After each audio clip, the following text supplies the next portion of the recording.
ଦେଇଛି। ଚଢ଼େଇଟି ପ୍ରତି ଗରୁଡ଼ାଙ୍କ ମନରେ ଦୟା ଆସିଲା। ସେ ଚଢ଼େଇଟିକୁ ମୃତ୍ୟୁ ମୁଖରୁ ବଞ୍ଚାଇବା ପାଇଁ ସଂକଳ୍ପ କଲେ। ଗରୁଡ଼ ନିଜର ବିଶାଳ ପକ୍ଷୀ ବଳରେ ଚଢ଼େଇଟିକୁ ଧରି କ୍ଷଣକ ମଧ୍ୟରେ ସେଠାରୁ ହଜାର ହଜାର ମାଇଲ ଦୂରରେ ଥିବା ଏକ ନିବିଡ଼ ଜଙ୍ଗଲର ପାହାଡ଼ ଗୁମ୍ଫା ଭିତରେ ଛାଡ଼ି ଦେଇ ଆସିଲେ। ସେ ଭାବିଲେ ଯେ ଏତେ ଦୂରରେ ଚଢ଼େଇଟି ନିରାପଦ ରହିବ। ସତ୍ୟର ଉନ୍ମୋଚନ କିଛି ସମୟ ପରେ ଯମରାଜ ଯେତେବେଳେ ବୈକୁଣ୍ଠରୁ ବାହାରିଲେ, ଗରୁଡ଼ ତାଙ୍କୁ ବିନୀତ ଭାବେ ପଚାରିଲେ, ପ୍ରଭୁ, ଆପଣ ସେହି କ୍ଷୁଦ୍ର ଚଢ଼େଇଟିକୁ ସେତେବେଳେ ଏତେ ଆଶ୍ଚର୍ଯ୍ୟ ହୋଇ କାହିଁକି ଚାହୁଁଥିଲେ?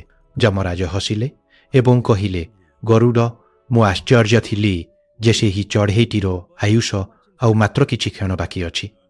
କିନ୍ତୁ ବିଧିର ବିଧାନ ଅନୁସାରେ ତାର ମୃତ୍ୟୁ ଏଠାରୁ ହଜାର ହଜାର ମାଇଲ ଦୂରରେ ଥିବା ଏକ ପାହାଡ଼ ଗୁମ୍ଫାରେ ଏକ ସର୍ପ କବଳରେ ହେବାର ଥିଲା।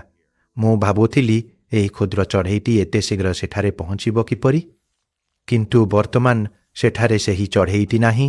ଏହାର ଅର୍ଥ ସେ ନିଶ୍ଚୟ ନିଜର ନିୟତି ପାଖରେ ପହଞ୍ଚି ସାରିଥିବ। ଏହା ଶୁଣି ଗରୁଡ଼ ସ୍ତବ୍ଧ ହୋଇଗଲେ।